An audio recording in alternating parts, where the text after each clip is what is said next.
Oedipus was born to Laius, the king of Thebes, and Queen Jocasta.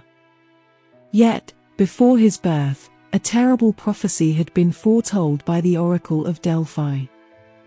It was decreed that Laius and Jocasta's son would grow up to kill his father and marry his mother, bringing ruin and misery to Thebes.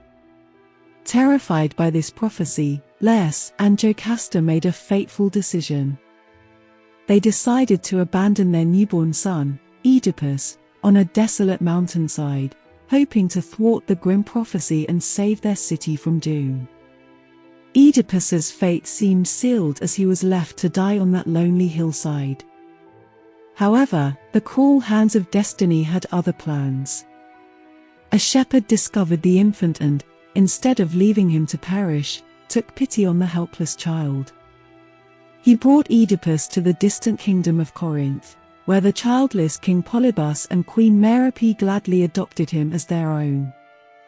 Oedipus grew up believing that he was the legitimate son of Polybus and Merope, blissfully unaware of his true lineage. As Oedipus matured, he became a man of remarkable intelligence and strength. His intellect and valor were legendary, earning him admiration and respect from the people of Corinth. Yet, an ominous shadow hung over his head, as the oracle of Delphi's prophecy still lingered in the background, waiting to be fulfilled. One day, a seemingly innocuous event occurred that would set the wheels of fate in motion. At a banquet, a drunkard mocked Oedipus, claiming that he was not truly the son of King Polybus and Queen Merope. Disturbed by this revelation, Oedipus confronted his parents, seeking to learn the truth of his origins. Despite their reassurances, doubts gnawed at him, and he decided to consult the oracle of Delphi for answers. The oracle's response was cryptic and unsettling. It did not reveal the truth of Oedipus's parentage but instead foretold that he would one day kill his father and marry his mother. Consumed by fear and confusion, Oedipus resolved to leave Corinth, believing that by doing so, he could evade the grim destiny that seemed to loom over him. As Oedipus journeyed away from Corinth, he arrived at a crossroads where three roads converged. It was at this fateful intersection that tragedy struck. On that very spot, Oedipus encountered a group of travelers, including his own father, King Laius, though he did not recognize him. A heated argument ensued, and in a fit of rage, Oedipus slew King Laius and his entourage, fulfilling the first part of the oracle's prophecy. With Laius's death, Thebes was thrown into turmoil. The city was plagued by a riddle posed by the Sphinx, a monstrous creature with the body of a lion and the head of a woman. The Sphinx posed a riddle to the people of Thebes, promising doom to anyone who failed to answer it correctly. The riddle was as follows. What creature walks on 4 legs in the morning, 2 legs at noon, and 3 legs in the evening? The city was in despair, unable to solve the riddle, and as a result, suffering under the Sphinx's reign of terror. Oedipus decided to confront the Sphinx. The answer to the riddle, he realized, was humanity itself, which crawls as a baby, walks upright in adulthood, and leans on a cane in old age. Oedipus provided the correct answer, vanquishing the Sphinx and freeing Thebes from its scourge. In gratitude, the people of Thebes crowned Oedipus as their king and bestowed upon him the hand of Queen Jocasta, the widow of King Laius. Unbeknownst to both Oedipus and Jocasta, they had unwittingly fulfilled the second part of the oracle's prophecy. Oedipus had married his mother. For a time, Oedipus ruled Thebes with wisdom and valor, and he and Jocasta bore 4 children together. However, the gods, who are always vigilant in their oversight of mortal affairs, could not let the crimes of Oedipus go unpunished. A terrible plague struck Thebes, ravaging the city and its people. Crops withered, livestock died, and the once prosperous kingdom fell into despair. Oedipus, who has been crowned as the king of Thebes, is determined to find a solution to the city's woes.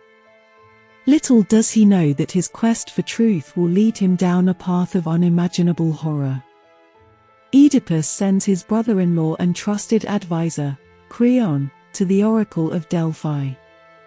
Creon returns with a disturbing prophecy. The oracle declares that Thebes' suffering is the result of an unpunished crime, specifically the murder of the former king, Lais. The gods demand retribution for this heinous act, and until the murderer is identified and punished, Thebes will continue to suffer. He embarks on a relentless investigation, determined to cleanse the city of its sins and restore its prosperity. Little does he suspect that he is about to unveil a series of horrifying revelations that will forever alter the course of his life. Oedipus begins by summoning the blind prophet Tiresias, a man known for his uncanny ability to see the hidden truths of the world. Tiresias, however, is reluctant to reveal the knowledge he possesses. He knows that the truth is a double-edged sword, capable of causing immense pain and suffering. But Oedipus is relentless in his pursuit of the truth and demands that Tiresias speak. Tiresias, finally relenting, cryptically warns Oedipus that the truth will bring him nothing but sorrow. He insinuates that Oedipus himself is the cause of Thebes' suffering and the murderer of King Lais. These words strike Oedipus like a thunderbolt, shaking him to his core. He dismisses Tiresias' claims as mere slander, accusing the prophet of conspiring with Creon to undermine his rule. Oedipus, driven by a mixture of anger, fear, and curiosity, begins to piece together the puzzle. He recalls a long-forgotten encounter on the road to Thebes, where he had unknowingly killed a man in a fit of rage. To shed light on the events of that fateful encounter, Oedipus sends for a witness, a shepherd who had been present at the scene. The shepherd is reluctant to speak, but under Oedipus's relentless questioning, he finally reveals the horrifying truth. He discloses that many years ago, he had been entrusted with the infant Oedipus, who had been abandoned by his biological parents, King Lais and Queen Jocasta. The shepherd had spared the child's life, passing him into the hands of a Corinthian messenger, who had then presented the infant to King Polybus and Queen Merope of Corinth. As the shepherd's narrative unfolds, the pieces of the puzzle begin to fit together. Oedipus realizes with dawning horror that he is the son of King Lais and Queen Jocasta. He is the prophesied child destined to kill his father and marry his mother. The full weight of the oracle's prophecy descends upon him like a crushing burden, and he is consumed by guilt and despair. To confirm the shepherd's account, Oedipus sends for the Corinthian messenger who had delivered him to King Polybus and Queen Merope. The messenger corroborates the shepherd's story, confirming Oedipus's true parentage. He reveals that he had indeed taken the infant Oedipus from the shepherd and delivered him to Corinth, believing that he was saving the child's life. The tragic truth is now undeniable. Oedipus has fulfilled the oracle's prophecy in its entirety, unwittingly killing his father, King Lais, and marrying his mother, Queen Jocasta. The horror of his actions and the depth of his unwitting crimes weigh heavily upon him. Meanwhile, Queen Jocasta, who had been married to both Lais and Oedipus without recognizing the truth of her relationships, begins to suspect the horrifying reality as well. She is both the mother and wife of Oedipus, and she can no longer bear the weight of this revelation. Jocasta, overwhelmed by shame and despair, takes her own life. She hangs herself in the palace, a tragic end to a life filled with sorrow and secrets. Oedipus, now completely shattered by the knowledge of his identity and the tragic events that have unfolded, gouges out his own eyes in an act of self-inflicted blindness. His physical blindness mirrors the spiritual blindness that had plagued him throughout his life, as he had unknowingly walked the path laid out by destiny. The once proud king of Thebes is reduced to a pitiable figure, a man who has not only uncovered the truth of his own tragic fate but also the truth of his father's murder. Oedipus's self-imposed exile from Thebes is inevitable.